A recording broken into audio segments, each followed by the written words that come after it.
Don't you hate it when you have awesome, cool things happening in your pet business and nobody knows about it? And this is why it is critical that you start building your list.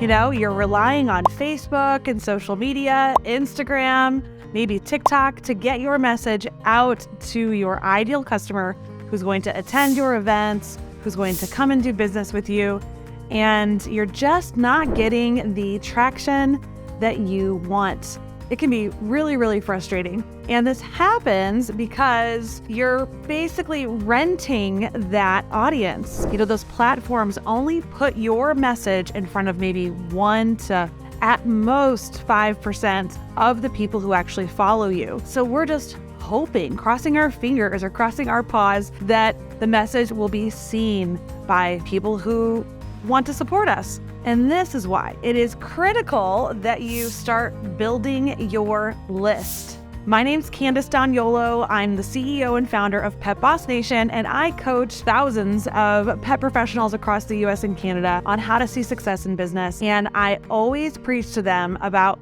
building their list. And what I mean by that is that I want you to start collecting email addresses, full names, first and last, addresses, even cell phone numbers if you can get them, the pet's information, and any other details that might be important to you. That is building your list, collecting all this data about customers of yours. It's not only going to help you when you want to start marketing specifically to those people, but also your list is actually very valuable. It's valuable to you when you need to get the word out, but it also becomes very valuable to other people, like brand partnerships you might want to start, or even when you go to sell your business, because you are going to have to exit your business someday. Somebody else will be interested, hopefully, in buying it, and they'll need a way to communicate to their new customers about the new ownership. And guess what? That list makes your business even more financially valuable in the end. And so when you have a list of your own that you can send emails to on a regular basis, that means that all those people who you have emails for are going to get that email. It may not mean they open it. There's a lot of other things that go into email marketing. However, in email marketing, you get to control the message. You get to send it when you want it to be sent. You can send the message over and over to the same people. You can segment your list. There's so much you can do with email marketing. And think about even direct mail. You could send happy mail to people. People get way less mail nowadays, so I'm sure that the happy mail is something fun for them to get. And also, text message marketing is huge right now, and I can see that that will only continue to grow. So on one hand, many businesses don't collect information from their customers because they're afraid to ask for it, and they rely on social media so that their messages and products and services can be seen. But on the other hand, the internet, big box competitors, they all have our clients' information because they already are getting it when they make purchases online. They're buying this information. They're asking for it for their loyalty programs, and you should be too. So let's talk about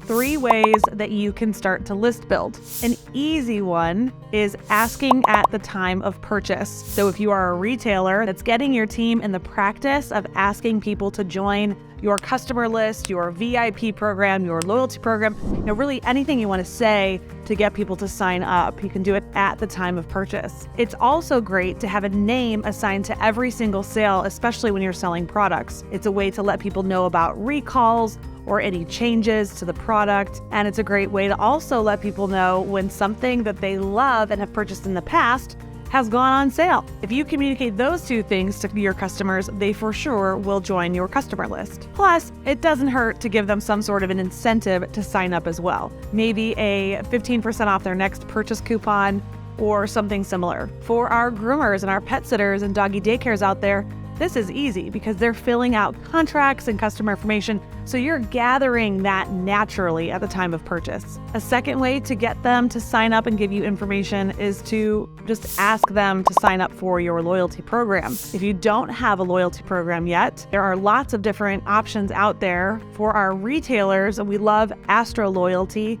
because they help you with your frequent buyer programs for your dog food, as well as lots of other manufacturers and tons of deals that you can tap into. So check out astroloyalty.com if you haven't yet. And for our service providers, reservation softwares may have some loyalty point systems in there. Or there's platforms like 5-Star and Belly, and I'm sure many others that you could look into. These loyalty programs reward your customers for the frequent visits, and they can earn points and turn them in for things, which at the end of the day is also really good for your business. But it's an easy segue to get people to sign up for your list. And through most of those platforms, you can send email messages out, or you can even export that client information and re-import it into another marketing platform. And that is also something that I didn't mention yet. But if you want to get into Facebook advertising or Instagram advertising, you can take your customer list, that's right, the emails and cell phone numbers and names and zip codes, you can take that information and upload it to your Facebook Ads Manager to create an audience of your exact customers who have Facebook and Instagram accounts. And you can run ads specifically to those people. There is lots of power in starting to build your own list and having control over that information. The third way to build a list is through creating an opt-in or a lead magnet, as they call them.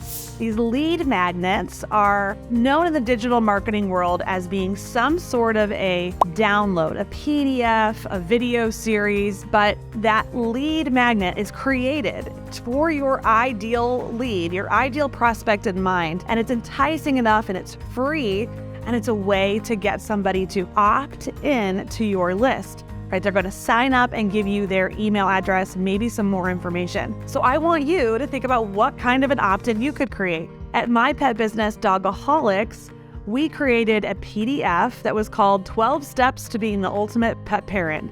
And it was created in Canva, and I had one page for all 12 steps, and they were basically 12 tips on how to be a great pet parent.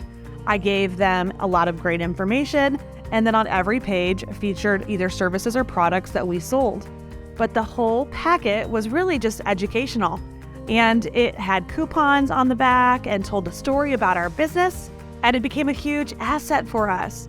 We took that PDF and we put it on an online platform where we could capture email addresses. Things like MailChimp and Constant Contact, they can do those things for you, plus a lot of other platforms. And you can deliver that PDF or that video series directly to the person's email address.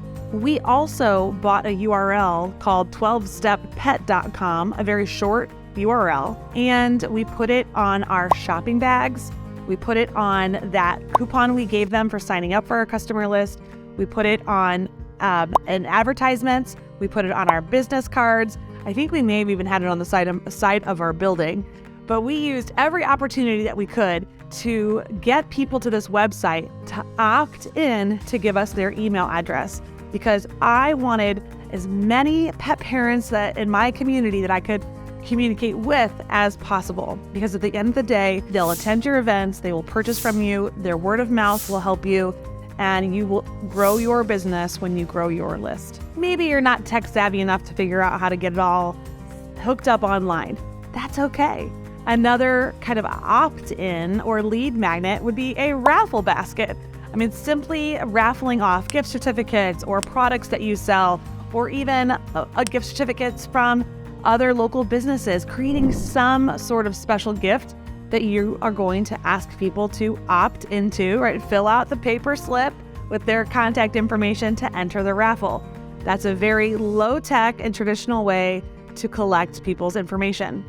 But the biggest challenge and the biggest hurdle and the biggest missed opportunity that I see is when pet businesses collect all this awesome information and then they do nothing with it. Literally nothing with it.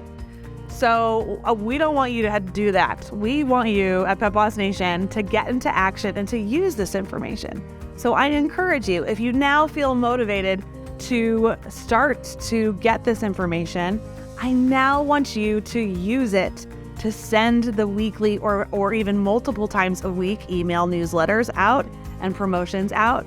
I want you to set up some sort of like birthday club or new customer welcome, maybe mailer you send. I want you to get used to sending some thank you cards to your customers. And I would really love for you to create some sort of texting program, like a VIP club for some of your clients. There's so much opportunity for you to become more visible and to communicate even more with all these pet parents in your community who I know love you and want to support you. Now, if you liked what you've heard here and you want to learn more, then I absolutely want you to download my free guide on how to help you grow your business. Just click the little link that's down here in the description and we'll make sure to shoot it off to your email address. You see that? That's my little lead magnet to help you.